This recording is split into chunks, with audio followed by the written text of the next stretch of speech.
Great. That should do for water samples.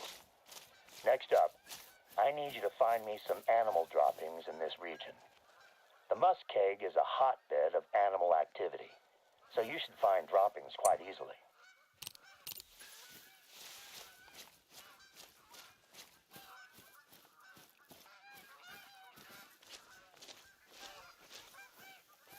If the pesticides have drifted out to the flats, I want to know if it's making it into the food chain.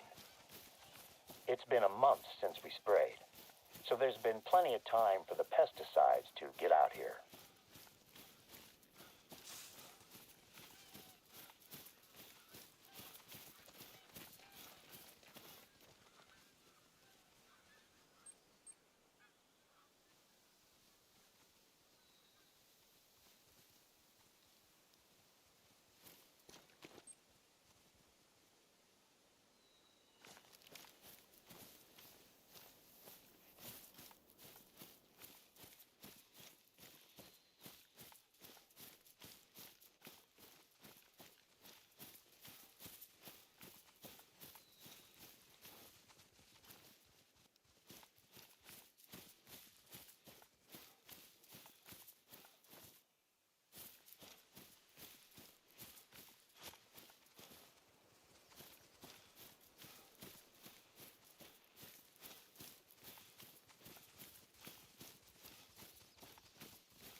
That's what we're looking for.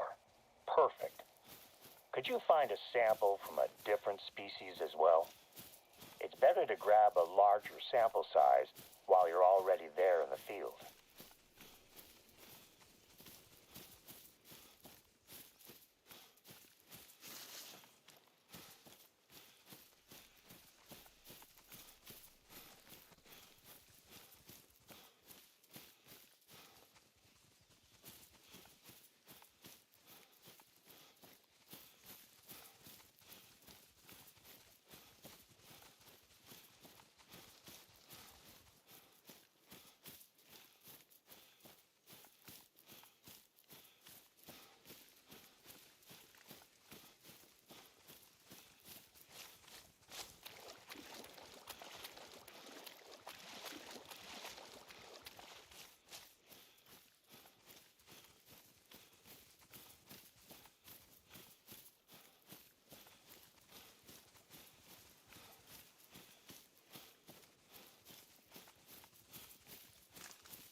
That should do it. Now we'll be able to tell if anything larger than a fly is ingesting chemicals that we should be worried about. It's hard work wading through the muskeg, huh? I have a spot where you can drop the samples off, and I can easily pick them up. Oh, I just remembered. I've been speaking with my wife about the work you've been doing, and she mentioned a few tasks that she has on her plate that I think you could help her with. I gave her your number, so expect to hear from her. She's working on some very important studies at the moment. Hang on a second. I'm getting a call.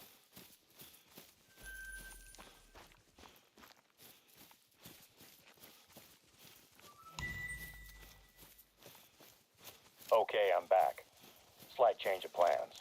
Before you drop off the samples, I need you to grab a hatchet from the outpost at the western edge of the flats.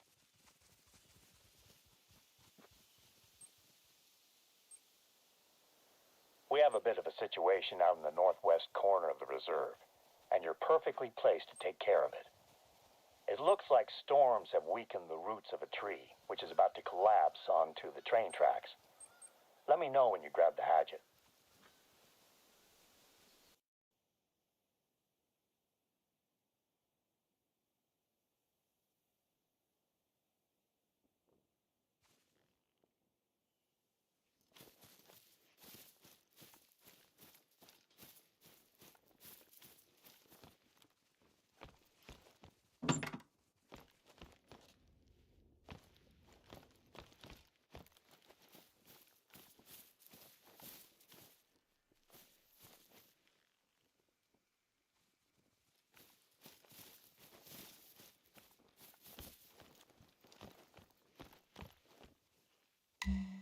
You got the hatchet?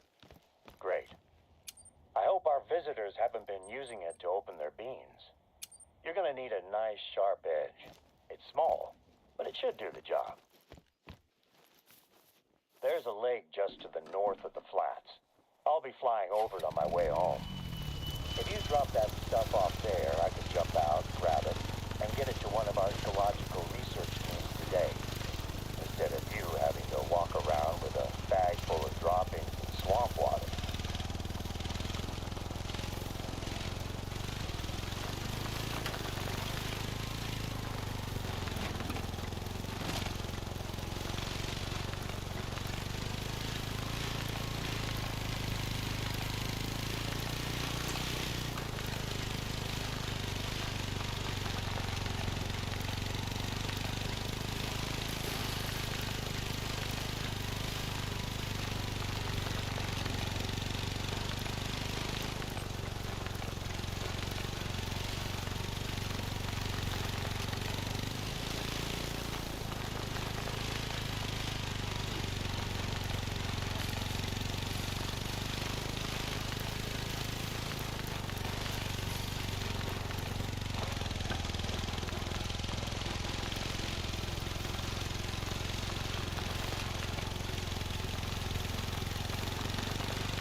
Samples ready for pickup?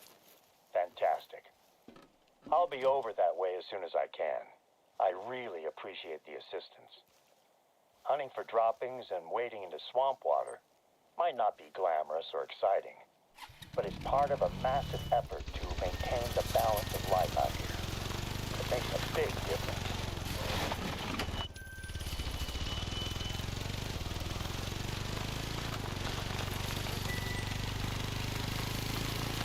ready to head out to the track? Just knowing that tree is hanging over the train track, it makes me anxious. It's a little bit of a hike, but it's worth it to see the rail bridge. Let me know once you've found the tree. With any luck, it won't take long to clear it out of the way.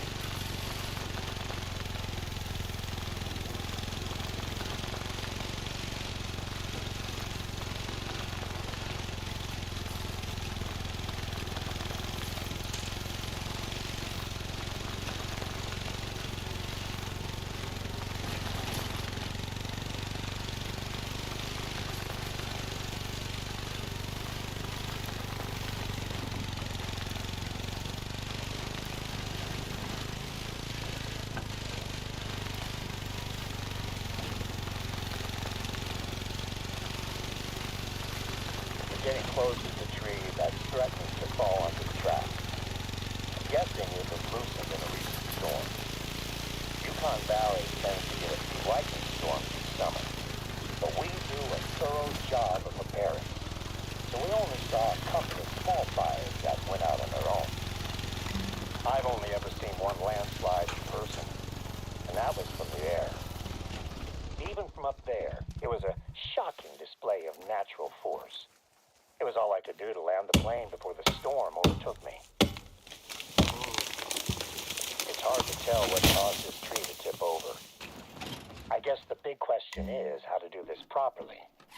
But I trust you to get the job done. I hope you can make do with a hatchet. Some of my team are still recording the after effects of the storms. I've heard reports of huge trees with deep roots that are now at precarious angles and might need to be cut down. We're lucky to have such isolated incidents. Other reserves have reported landslides. Great work out there.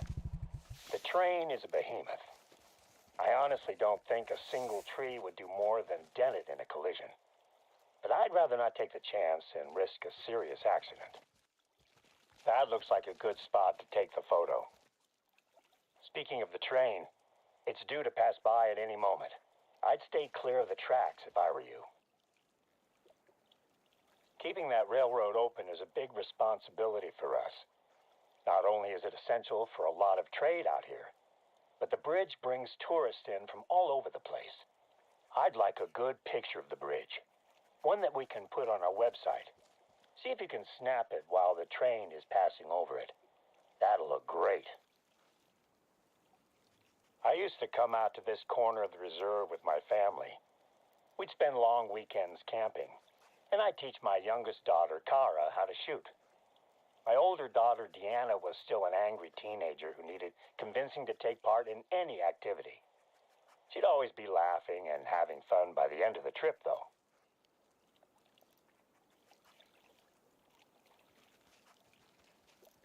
Those trips are some of my favorite memories. It brought us all closer as a family. Being alone together.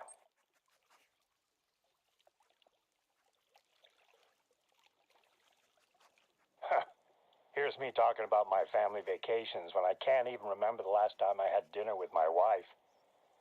Her birthday was what? A month ago? I think I'm probably overdue to take her out somewhere nice.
That's the shot we needed.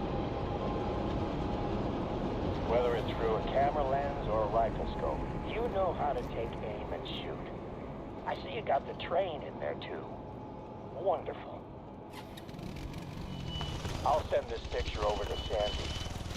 Her team takes care of the Yukon Valley website.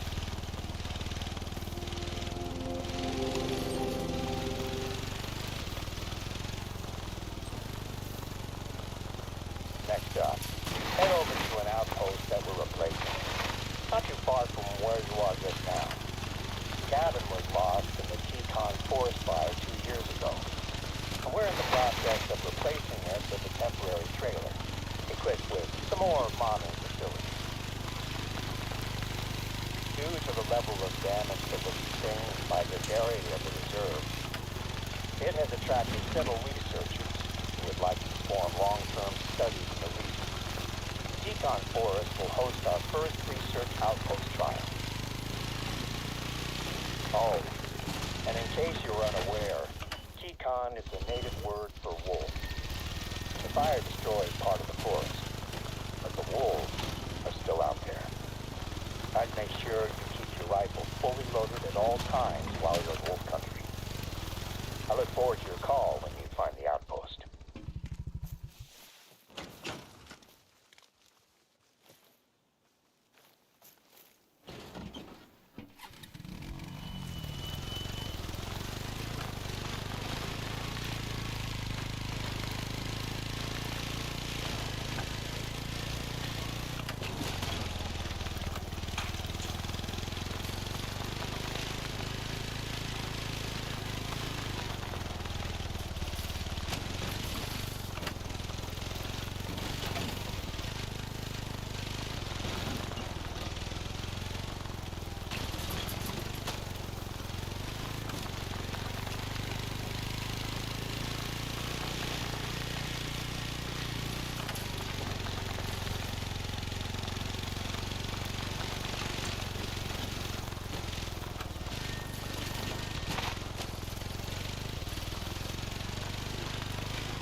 I saw the fires that tore through that forest, and I still struggle to accept just how quickly the landscape can transform into smoldering ash.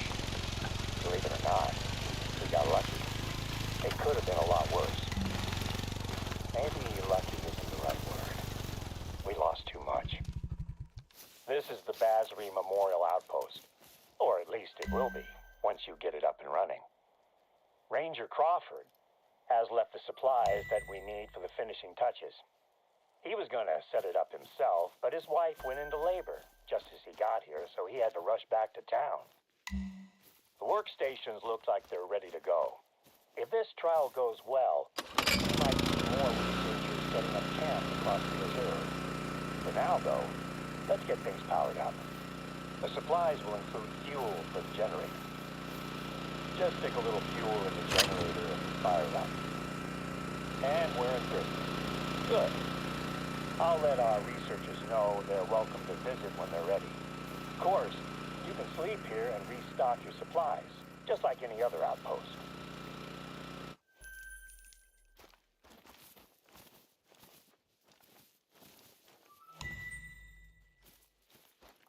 The outpost is just the first part of our restoration efforts. The supply should contain a couple of things that you're going to need for your next job. Planting new saplings. Take the bag of true saplings and the shovel, and let me mark a spot for you on the map.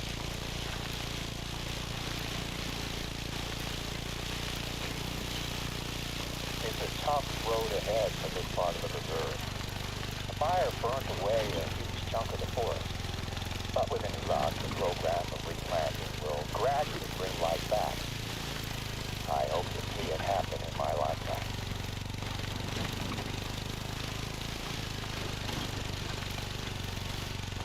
I was in Yukon forest during the night of the fire. We predicted a few spots as potential fire sites, and we're doing our best to prepare.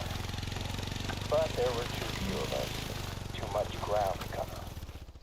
I sent most of the team away when the storm rolled over us.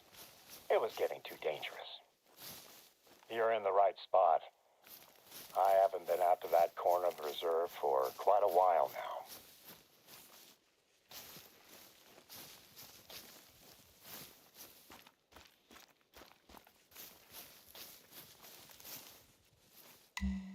Three saplings should be enough for now. Can you see the shell of the old tree? It was the first casualty when it was struck by lightning and went up in flames.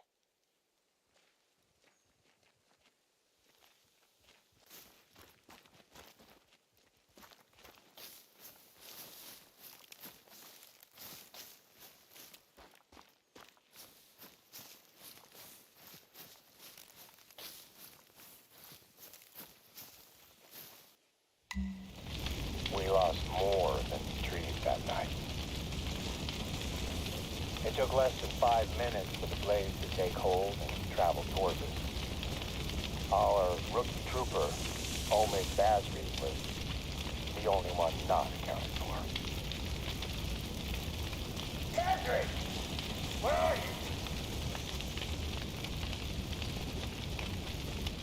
When I found his radio, a part of me knew straight away that we'd lost him.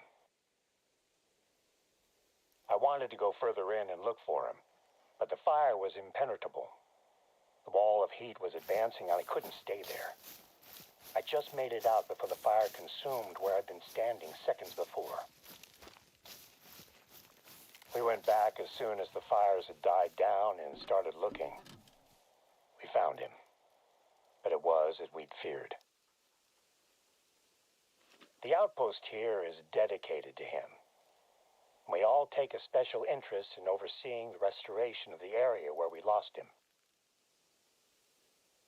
Naturally, it was a tough time for the whole team, but it brought us closer together. We supported each other and Basri's family. You do what you can, right? We devoted ourselves to our work, and we work to ensure it never happens again. Today's undertaking to replace lost trees is another step in revitalizing Yukon Forest. On my last flyby, I definitely saw some movement down there. Can you scout around for tracks in the burnt forest? I'm keen to see what animals are returning to the region.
finding tracks out there is a good sign.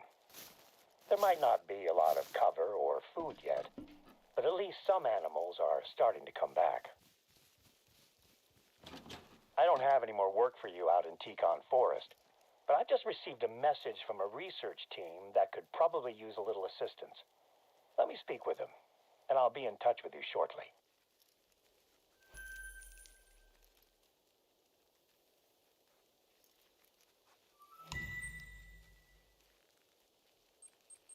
I have a new job for you. One of Yukon Valley's research teams have asked if we can help them to fix a piece of the equipment they're using to track animals around the reserve. There is a box of parts that you'll need to pick up, sitting in one of our outposts. I'll mark it on your map.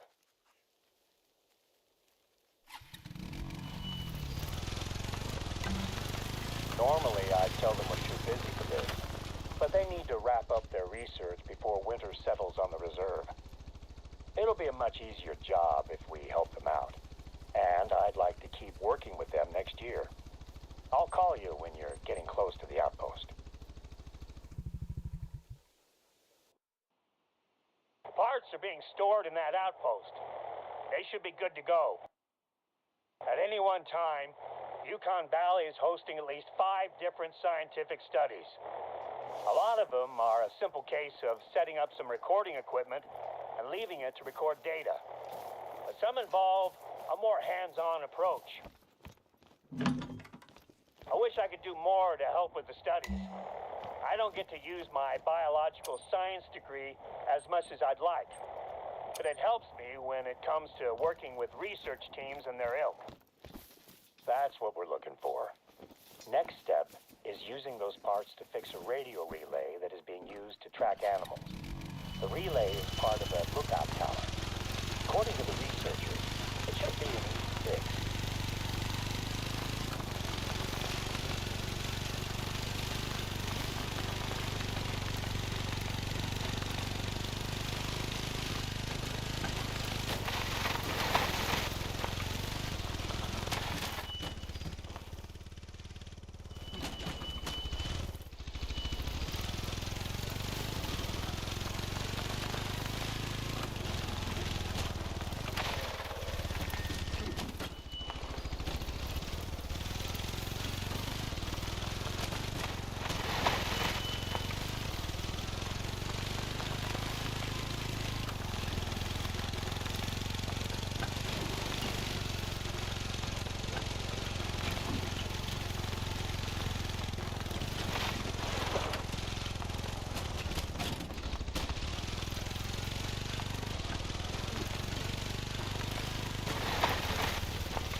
I'm hoping that tech trials like this tracking system will help Yukon Valley stand out as a hub of scientific research here in Alaska. Speaking of research, I have your samples on board now. With any luck, I'll have them handed over for testing before the end of the day. You're close to the tower. Find the relay's control panel and open it up. Your replacement parts should slot right in. I guess now we'll find out just how much of an easy fix it is.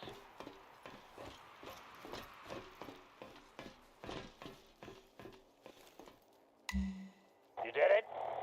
It's working? Fantastic. I will check in with the researchers to let them know it's fixed. They probably noticed that their equipment's range has just risen dramatically.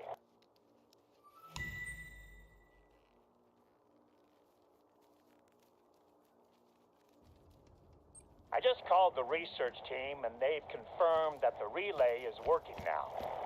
They've asked if you could take a look at one of their trackers that has been dormant for the last 13 hours or so. They weren't sure if the lack of movement had been due to poor signal, but now they're certain that something's happened. I'll forward the details.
like wolves got it. But something scared them off before they could really finish their meal. Grab the collar and you're good to go. Okay, I think we're done here. Let's move on before anything comes sniffing around. The researchers have been using Copper Bowl Lake Outpost as their base camp, and you can drop the collar off there. Don't expect company, though. The research team are always out and about.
I knew I could count on you to get the job done. You're becoming my ambassador out here, and I gotta say, your work so far has impressed me. At this rate, I'll actually be able to do some paperwork today. Seems a little strange to be excited about that, I guess. Hopefully, I'll manage to spend some time with my wife this month. Now that I remember, I gave your number to Oscar, the researcher in charge of this particular population study. He and I work well enough together, but you'll be better placed to help him out. You might have already heard from him about work he needs help with. He injured his knee in the summer, so he's a little behind schedule.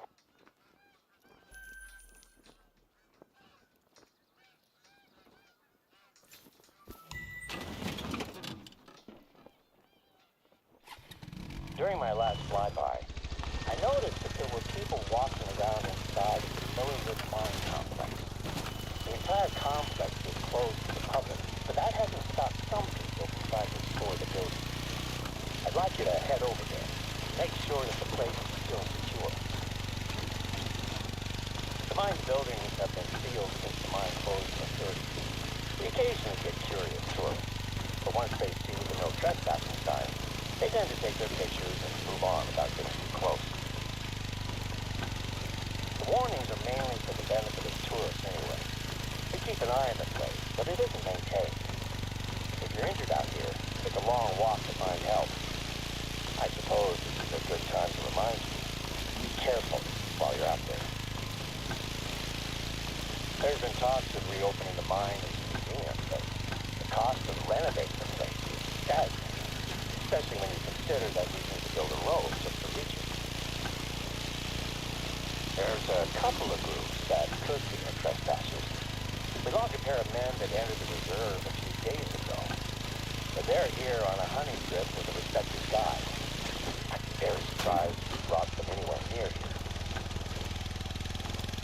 The other group I know about is a film crew that asked for our help to shoot a documentary about what they call local folklore. Apparently they've toured the USA hunting for monsters or aliens or something. A place as wild as this has its stories, of course. The Native Alaskan myths and the tall tales of drunken gold miners. I've been here for almost 2 decades. I've only seen Bigfoot twice at church.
Doesn't have a lot of hiding places. The buildings are still all locked up. It should be a quick search. Whoever was here has probably moved on, but I want to be certain. Take a look around the complex. My last inspection was 6 months ago, and all the buildings were secure. Let me know if you see anything suspicious.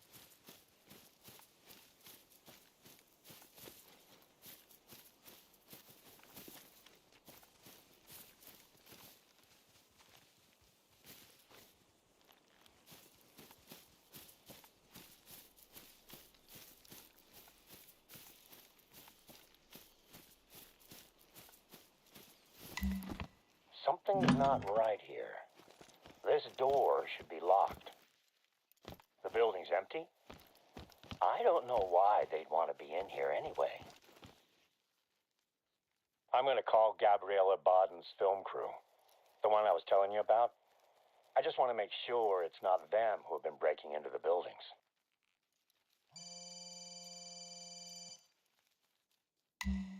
Is that the phone I'm calling? Not much point in me calling it now, huh? I didn't expect this from a professional film crew. What possessed them to enter this building? I need to speak to them about what they've done here. That phone you picked up is the only way I had of contacting them. So we're gonna have to track them down. Given their total lack of bushcraft or respect for their surroundings, it should hopefully be an easy trail to follow. You've done a lot to help. But this is going to need an officer on side just in case things get ugly. I'm on my way.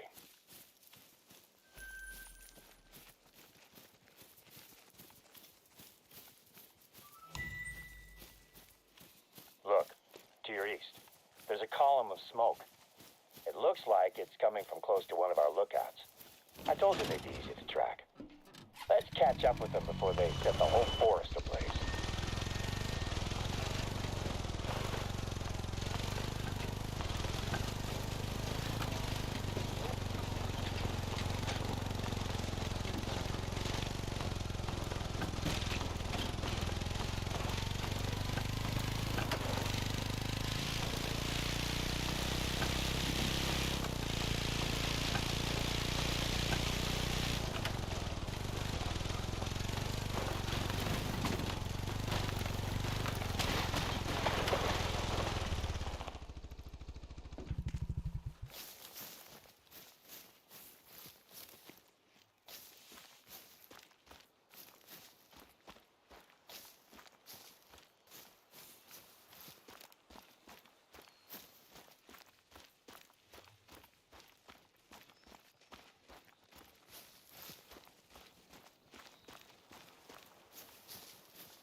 You found their camp, but where are they?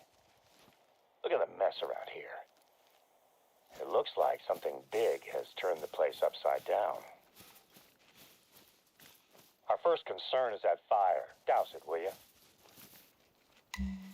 Take a look around their camp and see if there's anything that can tell us where they went. Look, a notepad.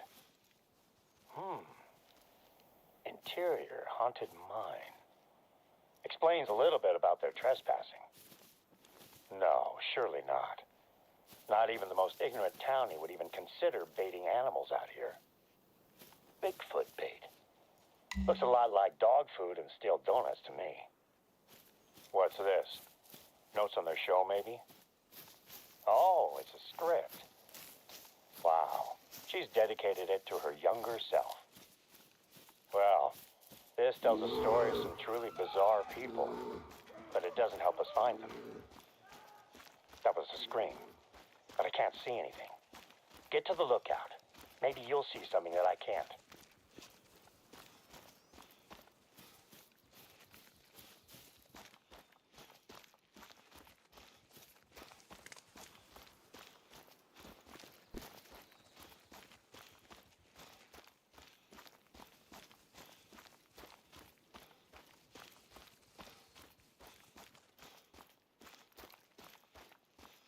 I've got them.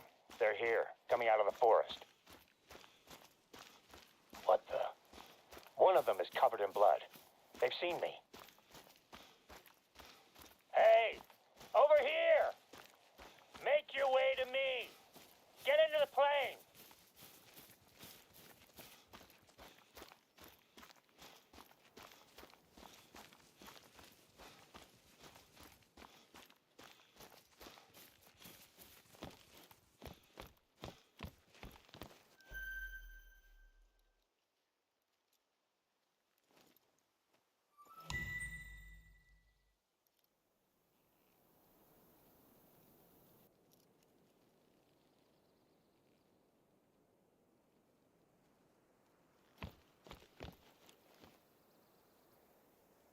Everyone is on board.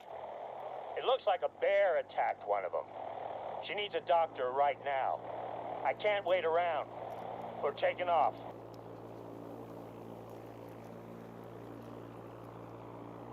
I've got this. Heading back to base. We'll have a doctor standing by.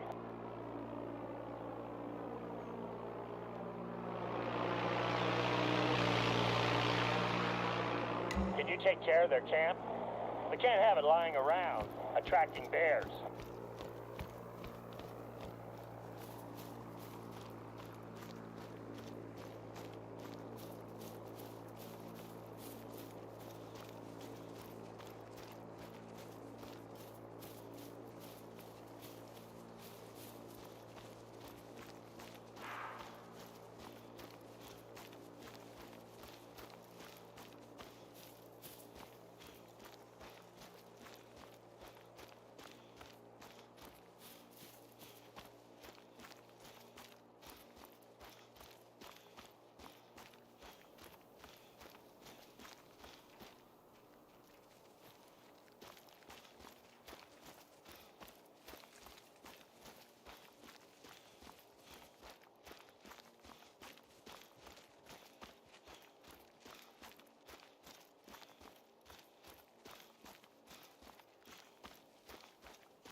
Hey there, Chichiko. I'll bet you have a lot of questions that you want to ask me, huh? Before you start, let me just give you the highlights. Baden's face and shoulder were pretty torn up. She took a swipe from a fully grown grizzly, all while her friends accidentally, or should I say incidentally, bear sprayed her. The spray likely saved her life, though. They thought that a .22 pistol was enough protection against grizzlies. So as well as spraying the bear, they shot it in the side. I've seen bears shrug off spray and even larger caliber rounds. So I'd say these guys are lucky it decided to run off, instead of making it angrier. Anyway, Baden's in surgery this morning. The bear's claws gave her some nasty head wounds, and it was able to sink its teeth into her shoulder before running off. She'll be out of it for a few days. I'll question her when doctors say she's ready. I have to say, you handled yesterday well, Chichiko. You kept a level head, even when things went off the rails. I've had rookie troopers under my care who would have struggled in the same scenario. It's entirely possible that you saved that film crew's lives. Not only did you help to solve a crime that led to us saving some woefully underprepared, let's just say, explorers, shall we? You took care of the mess at the mine, and at their camp, too. It's not like this is the first big impact your work has had on the reserve. You helped us to quarantine a potentially devastating infestation of spruce bark beetles. You assisted with scientific research programs and helped us to safeguard Yukon Valley's future. I know it might have seemed counterintuitive to hire a professional hunter when the plan was to protect Yukon Valley's wildlife, but I know that I made the right choice. Your work out here will have far-reaching repercussions for not only the forests, plains, and lakes, but everything that lives here as well. And that includes me.